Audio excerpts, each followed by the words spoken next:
Okay, all right. As you know, I am Brant Garvey, Paralympian and professional speaker, and we went live a few minutes ago maybe about a minute ago without even knowing. And today I am joined with David Bryant from Catalyst Dietitian, and he's going to teach me how to cook. Dave is a well-established dietitian, also a phenomenal athlete that's done triathlons and a lot of running, some marathons, an Ironman. You've done one Ironman so far? 1.5, I guess. 1.5 Ironmans? The swim got cancelled last year. Okay, yeah, understand. And he's going to take me through some cooking today. So I'll pass over to you to introduce to me what we're actually doing and what we're cooking, but feel free to take over. So Brant, you've told me that you're a bad cook, so we'll see just how bad you are today. We're going to do a barbecue today. We're going to do a potato salad. We're going to do a coleslaw, and we're going to cook up a beautiful piece of barramundi. All right, we want to be getting 2 to 3 serves of oily fish a week, and Australian barramundi is a really good choice for that. Great for heart and brain health, but also as a powerful anti-inflammatory, so a really good training tool as well. I got this from Farmer Jack's down the road. There is that perception out there that seafood's quite expensive, but this beautiful piece of fish here was $19.99 a kilo, which I think is pretty reasonable. So I think it's amazing. Unfortunately for you, Brant, we're not going to have the whole piece of fish. We are going to portion this up, of course. Balance is the key. And then hopefully with your cooking skills we can get a nice crispy skin. Okay, so while you're cooking and taking me through cooking, I'm going to ask you questions, so you're going to have to concentrate on 2 things at once, which is never a strong point for us males. And yeah, basically I'll ask you questions, and if you need me to help out, let me know. Sounds good. But, so first question, why you're cooking, is why did you become a dietitian? I'm a dietitian because I love food. A lot of people have that perception out there that dietitians hate food and they just live like monks and munch on carrot sticks and never touch chocolate cake or chips or anything like that. It couldn't be the exact opposite. Growing up, my family always based a lot of celebrations around food, and there was always a healthy food emphasis, and I guess that passion wore off on myself. And then as I started getting my training a lot more seriously, I started to see that correlation with eating well and the performance benefits as well. So hopefully today we can get that nice balance. Well, I'm also going to challenge you, because while you're answering the questions, you've got to do stuff as well. This has to be multitasking. What we'll do is we'll start off with a coleslaw. Again, coleslaws can go either way. They can be very fat, rich and quite energy dense, but this is my foolproof, healthy, nutritious coleslaw. We're actually going to use yogurt dressing. Yeah. And I will rely on your muscles, I reckon, at some point. But I've had a month off, so it better not be anything too strenuous. So basically, with any dressing, you want a bit of a mustard, you want a vinaigrette, you want an oil, and today we've added in yogurt to give that nice creamy texture. Okay. So about 3 parts yogurt to 1 part mustard. I'll just be honest right now, I've never really been a coleslaw fan, so you might be able to convert me today. Have you ever had my coleslaw? No, I haven't had your coleslaw. You're going to be a fan today. And then we'll just put a little bit of good olive oil across it. Salt, of course. If we put a bit of salt to our veg and it results in us eating a little bit more veg as a result because it's tasty, I think that's a good outcome. So don't be afraid to add salt. If you're training a lot, you're losing a lot of salt when you sweat, so you also need to supplement that as well. Okay, great. And the reason we put in a Tupperware is so we can basically shake the crap out of it. Okay, awesome. And then it gets nice and evenly dispersed. So I'll do the shaking for you. All right, you do the shaking because I'm holding this equipment. We've had a few people already comment and join in. So we had Sharon wishing that she was able to come along. We've had someone wishing that they could be involved in the eating part once we're finished. Well, there is plenty of food. Yeah, it looks like there's going to be a lot, especially with that. And then Hilton was just letting us know that it is in fact live, so which I'm interested to see what we'll have caught on the start of it. I don't think we said anything compromising. Okay, so is that done? Done. Coleslaw done. How long did that take? I mean, obviously there's a pre-prepared component there. Yes, but that was about 30 seconds. 30 seconds, and look at that beautiful texture. Yeah, it looks delicious, and I'll confirm that later on for you. Now, how did you get involved in triathlon? Why we're still going through this process? Well, I moved to Perth about 10 years ago, and I basically didn't really know many people. Yep. And just started getting my fitness that little bit more. Did a little bit of running, and like a lot of triathletes, got injured when I was running and the next step was doing some cycling and swimming for cross training, and I guess the rest is history. Yeah, okay. Now, I think, obviously, I'm biased. I think triathlon's a fantastic sport. But when it comes to the nutrition side of sport, there's a lot of myths out there, as we all know. There's a lot of misinformation. And coincidentally, I've just started training, because I've had a break since finding out about Tokyo. So I've just started training with F45, and they have an 8-week challenge that you can kind of kick things off with. One of the first parts, which I'm curious to get your opinion on, is there's this detox part to start off with, and removing toxins from your body. Is there any scientific facts around removing toxins from your body, and is a detox something that can help you?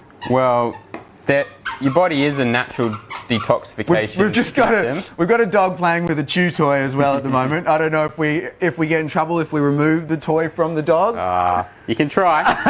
He's bigger than me. We'll see how he goes. But yeah, your liver, your kidneys, your lungs, they naturally detox toxins every day. Yep. I wouldn't say a diet can necessarily have that same effect or mechanism, but if this detox diet has naturally resulted in you eating more fresh fruits and vegetables, then I think that's the biggest effect rather than a detoxifying effect as such. Yep, understand.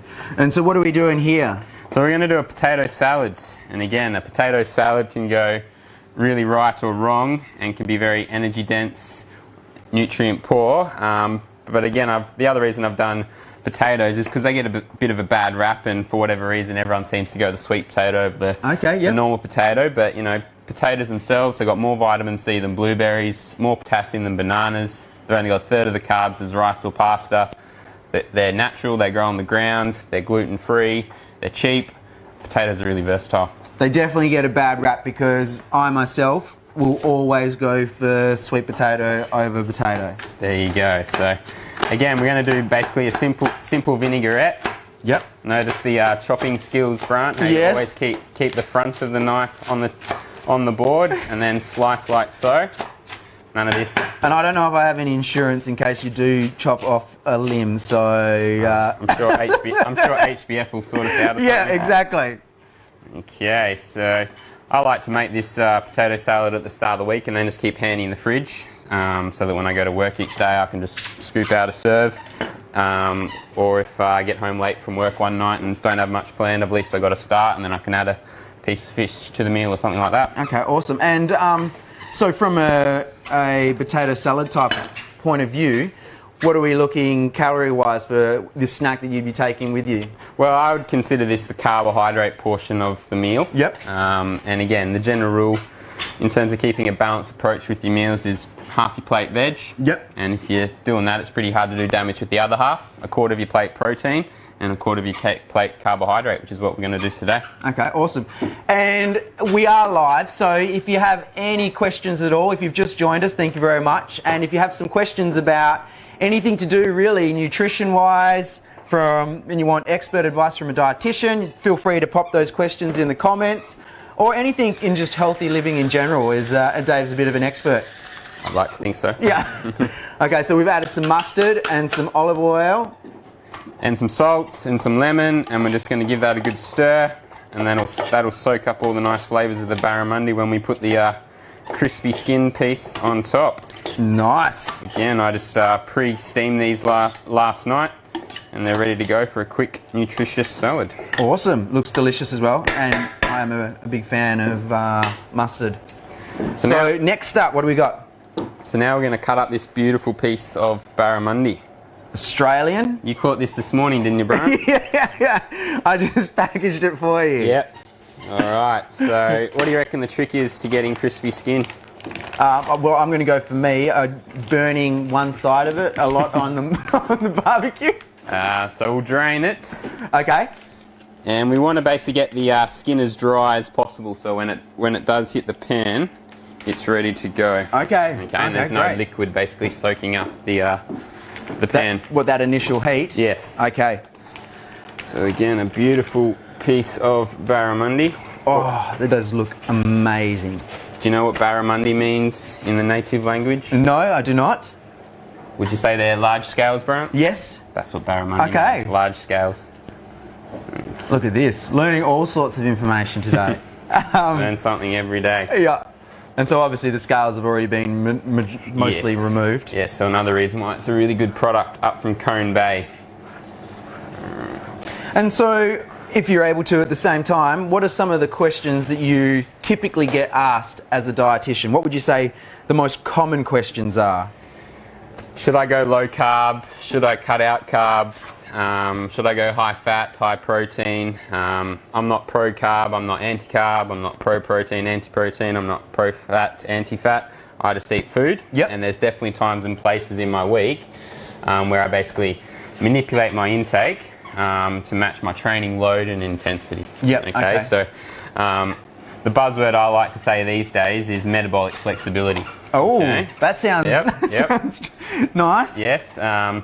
And basically what that means is, you know, having a carbohydrate focus pre and post training to maximize performance and recovery. But if there is days whereby you're not doing much training or you're training at a lower intensity, that's when you can taper off your carbohydrates to improve your fat burning capacity and potentially your body composition as well. Okay, great. And another thing that I wanted to ask you about, which is one of those buzz type topics, I'll slip in behind you here, is the intermittent fasting. Do you believe that, what's your thoughts around that, and do you think there's a position for it, or is it something that you would not recommend?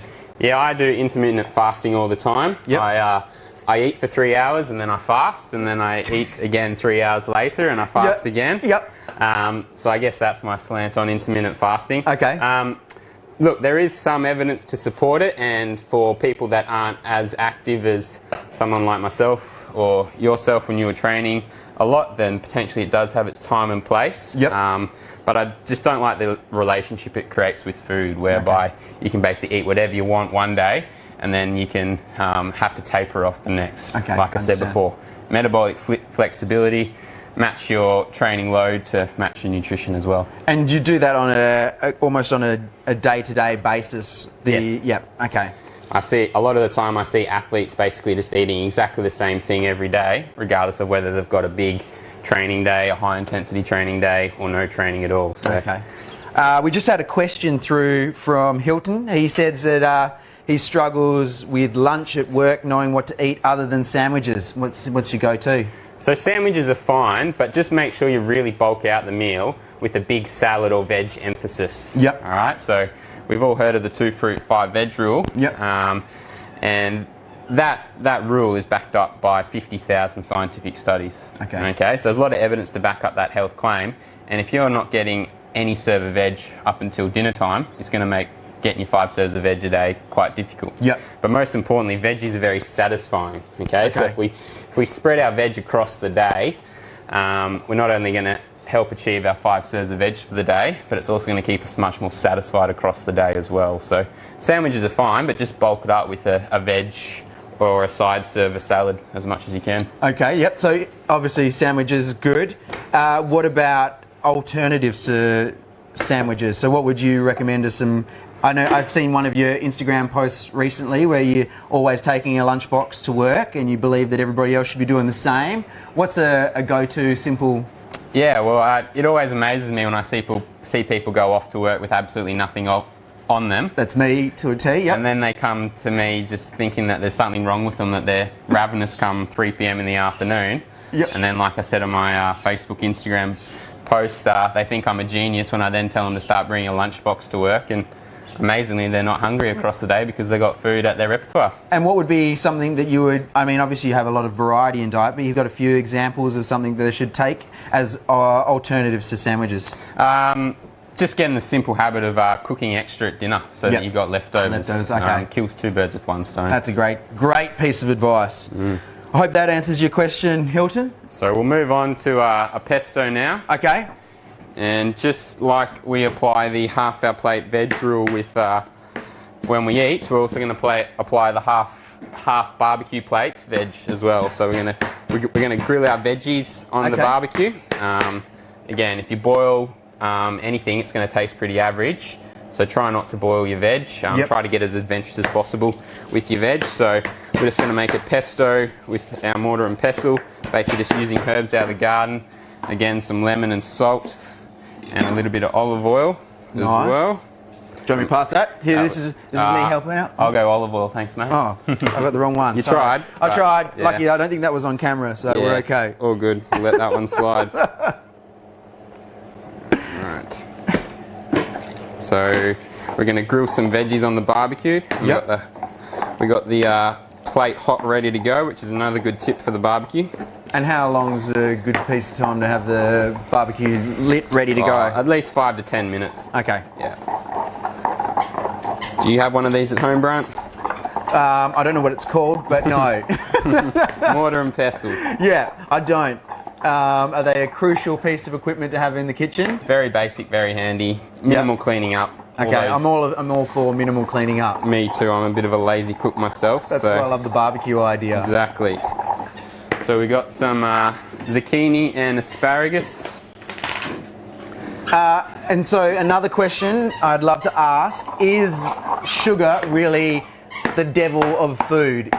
In terms of like, it's getting a massively bad rap at the moment, which I believe is fitting, but what is a dietitian's perspective on sugar?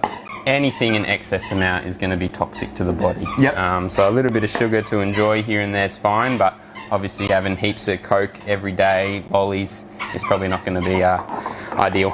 And obviously everything that comes in a packet in the shopping centre is normally modified to have some type of sugar in it. To some extent, yes. I guess yogurt's a classic example. I just get the pot set natural. Yep. And then, add my own natural sugars, whether that be honey or fruit. Okay. Oh, you're attempting to do it. There we go.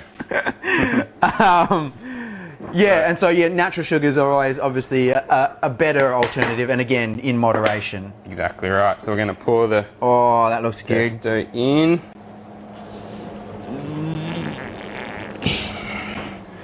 And then we might chuck a few mushrooms on. A good source of B12, which vegetarians struggle to get. Okay. And again, I love barbecuing mushrooms on the barbie. Brings out the flavour. And so this pesto sauce that you just made, could that have been just as easily used in a pesto pasta? Exactly right. Okay, sweet. Because I'm a massive fan of that. And as you're finding out today, a pesto doesn't always come out of a jar either, does it? Well, no, that's also, now I've realised that it's actually really quite simple to make. Alright, so again, give it a good shake to evenly disperse the pesto. And hey presto. Nice. Alright, so we'll put these on the hot plate. Alright, great. Okie dokie.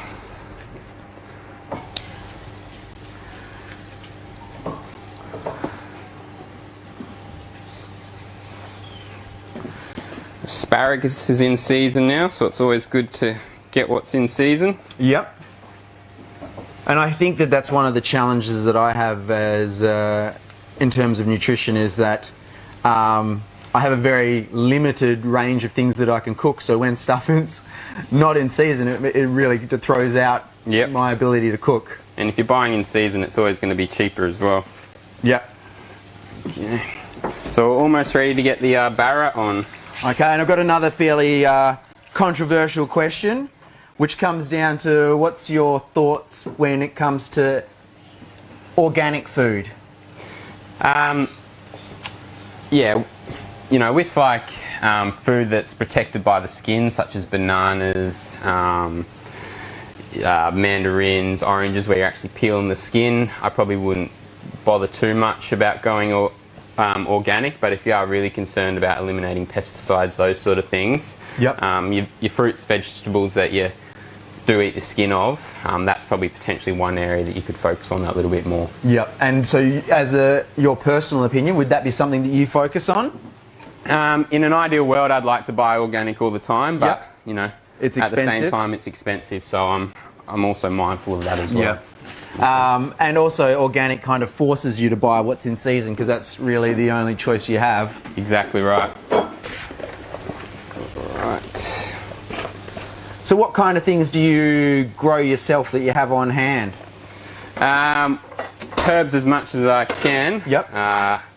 My dad's probably a better gardener than myself. And so do you more borrow from your old man? Sharing, I guess you could say.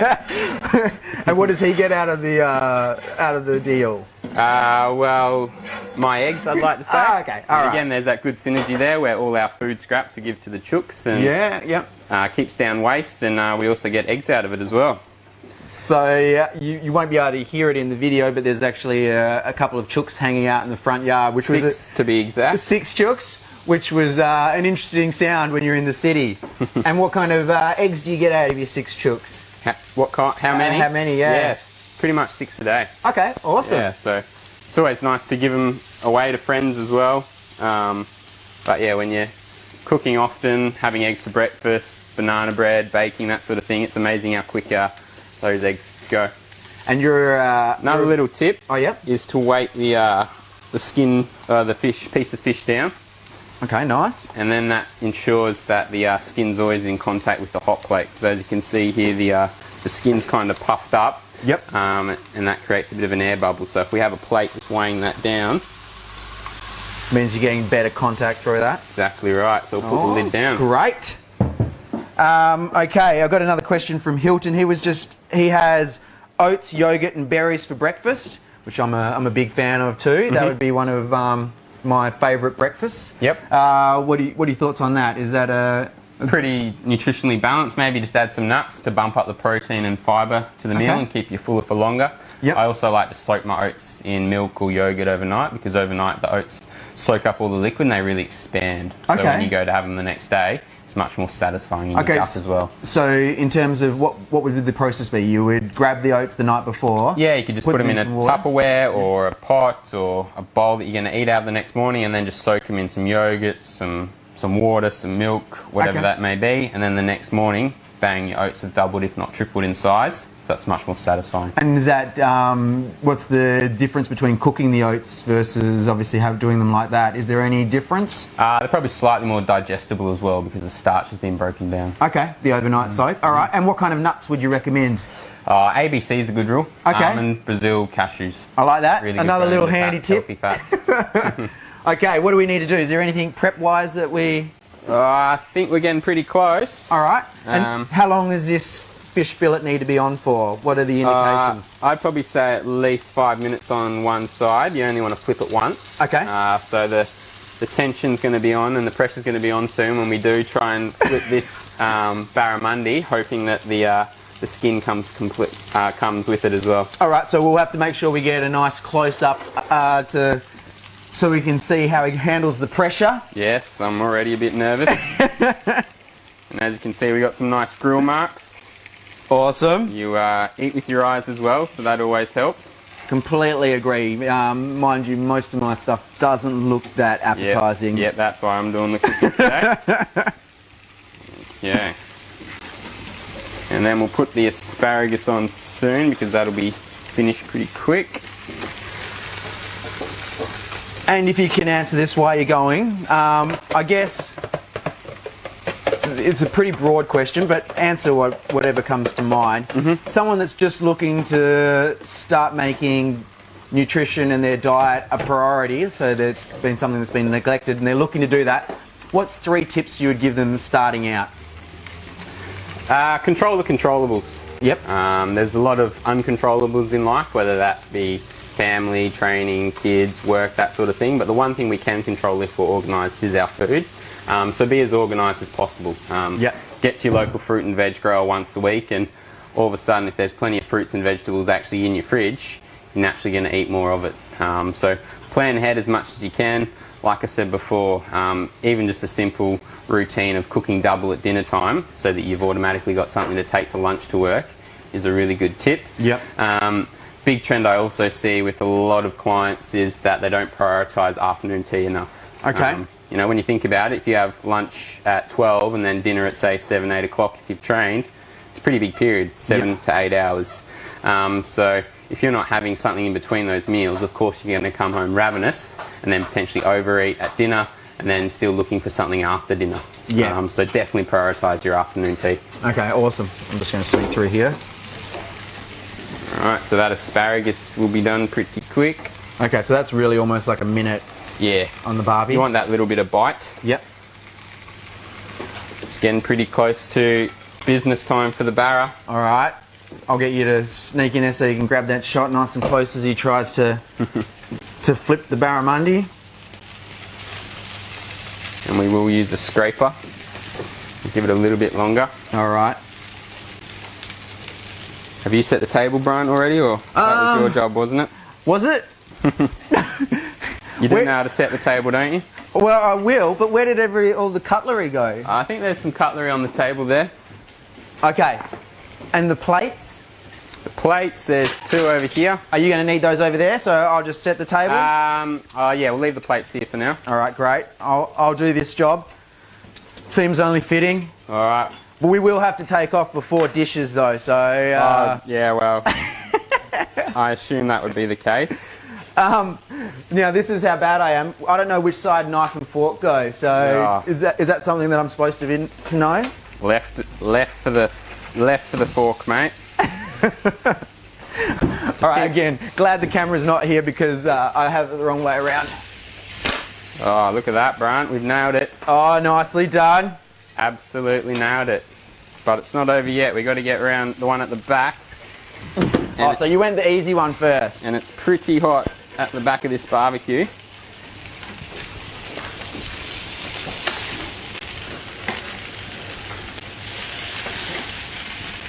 There we go.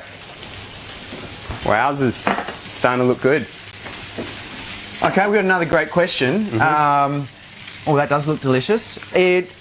We're asking, how do you change your nutrition plan come race day? Yeah, so ironically on race day and the day before race day, all this fibrous, nutritious food is one of the things I eliminate. Okay. Because we just don't want that big amount of fibre sitting in our gut come race day and then potentially giving us gastrointestinal issues when we're belting ourselves in competition. So the day before the race, I like to keep it relatively simple. So white bread, white rice, pastas, all those sort of things, easy to digest and carbohydrate rich. Yep. Okay. Again, it's not about always having that every day. It's about having a time and place for everything. So that would be the night before and morning of? Definitely the night before, but again, I wouldn't place too much emphasis on the night before. Yep. I just like to have a good amount of carbohydrate across the day. Okay. Okay, because the last thing I want you to do is to have too much at dinner time, feel completely bloated when you go to bed, compromise your sleep and recovery that night, and then up all night thinking about racing, and then get a poor night's sleep. Yep, okay. Great. Yeah, that's another thing, especially for people that are going to do triathlons, or when it gets to long courses especially, there's so much, I'd say again, unknown, that people will just overwhelm themselves with all the information out there and then, you know, not confident at all with their plan. And I think that's where it comes to getting help from someone who's a professional in that area. And that's where I like to come in and, as I say, take the stress away from eating, so that they can just follow the plan and then focus on their race. Sweet, this is looking good. Look this, haven't we, Brant? Yeah, I mean, I can see that I've been a massive contributor into the outcome of this meal. So. Yeah, well, you'll make up for it with the cleaning up, I guess. All right, so that's looking pretty good. And I'll just get you to check my ability to set up the cutlery. Yes, you've done a pretty good job. Thank you. Cheers. Probably could have cleared the fish, but anyway, we'll get rid of that now.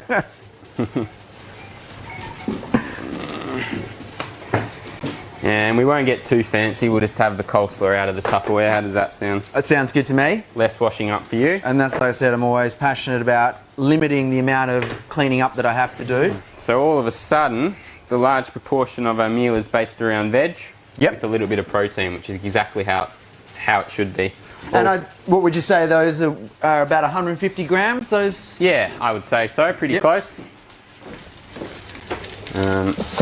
And I found, this is my experience, I don't know if it's the same for you, but I've found that seafood seems to be more filling when you're eating it compared to other meats. You don't need as much when it... No, that's my experience with eating fish anyway. And if you get a nice piece of fish, a good cut like this, you're more than satisfied with that one serve.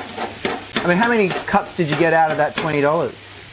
Oh, at least another 1, 2, 3, 4, 5, 6 So 8 generous serves for $20. Yeah, I mean that's so affordable. Yeah, and that's one thing that does get me stirred up, is that the perception that it's expensive to eat healthy. Like if you think about all the salads we just made, if you go to the right spots and buy local, all that vegetables is $2 to $5 a kilo. Yep. And if you think about anything packaged or processed, you're looking at double, if not 10 times the price. Yeah, yeah, I understand. Okay, I've got a couple of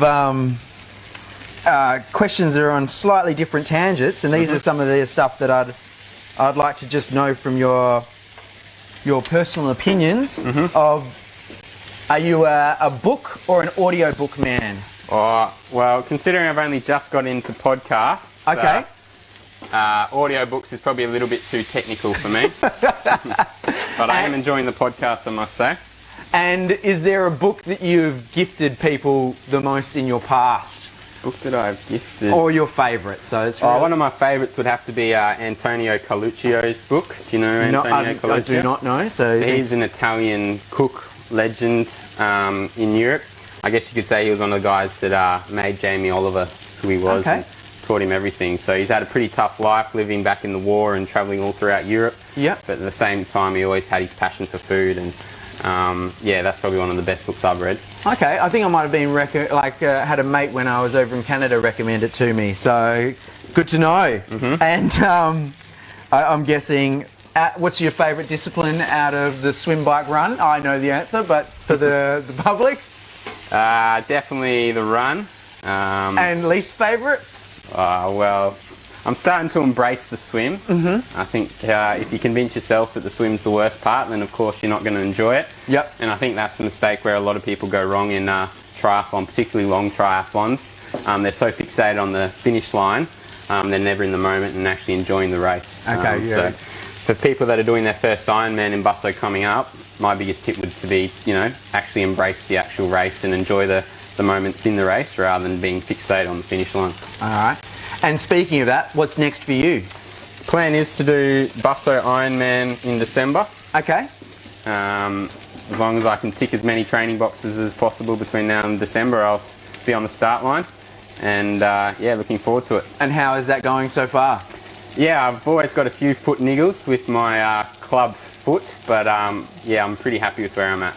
And we didn't even speak about that, so you were born with a club foot, is that correct? Yeah, born with a club foot, and I think from what I've been told, they used to fix club feet quite differently over the years, but as a result, when I was growing up, my right leg didn't develop as much as my left, and it got to the point when I was about 15 years of age whereby I had an 1.25 inch leg length difference, 3 size shoe difference, and not much of a right calf. So I've never really let it hold me back, and probably one of the reasons I got into running was because I was just doing a bit of rehab post one of the surgeries I had for my club feet. So it's always interesting to see how things work out in life, and I'm certainly very grateful for what I can do. And I guess for people that don't know, what does club foot actually mean as a disability? I guess the best way to describe it would be kind of like pigeon-toed, whereby when I run, my right foot slightly turns in, and I can't really plant my my heel down. Okay. And to give context though, it doesn't seem to slow him down at all because, I mean, what's your PB for a marathon is about 2:45? 2:48, yes. 2:48 yes. For a marathon. It's insane. I can't even comprehend it. And you've done 6 marathons under 3 hours? Yes, yeah. I still think I haven't quite nailed a marathon from go to woe. But I guess that's the beauty of the marathon, isn't it? And it always brings you back wanting more. And you've got to do one, obviously, at the end of your second full Ironman, potentially. So best of luck for that in December. That's the fun part. I'll get out of your way. All right, so we'll take these barramundis off. Again, barramundi's relatively delicate, so we'll be careful taking it off the barbecue. Oh. Don't forget to turn the barbecue off. Good, good. And we'll get some lemon and salt. Okay.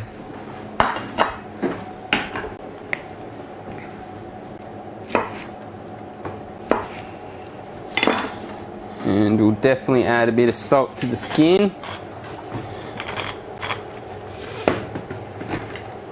Alrighty.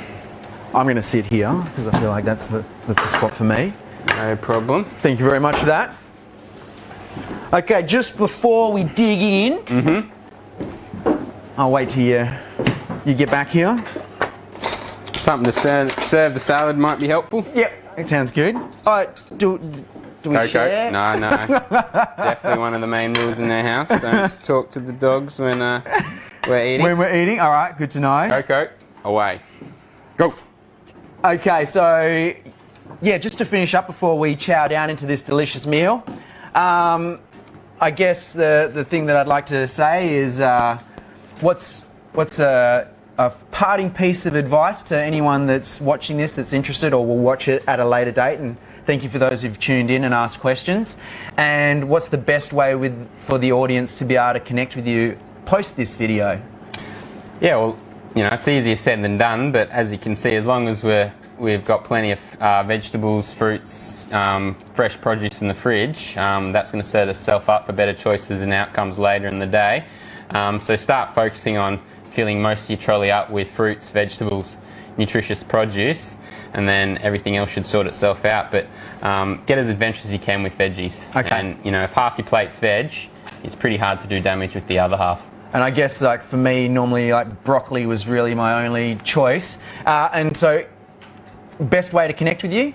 Catalyst Dietitian on Facebook and Instagram are your two best ways. Just search and I think you'll be able to find me. And that has the information to the website. Definitely. And I just wanted, as we close off, I just wanted to talk about a recent little pub crawl idea that you've come up with. So if you could just explain that a little bit and how people can get involved. Yeah, so we're doing our second pub crawl tomorrow throughout the streets of Subiaco.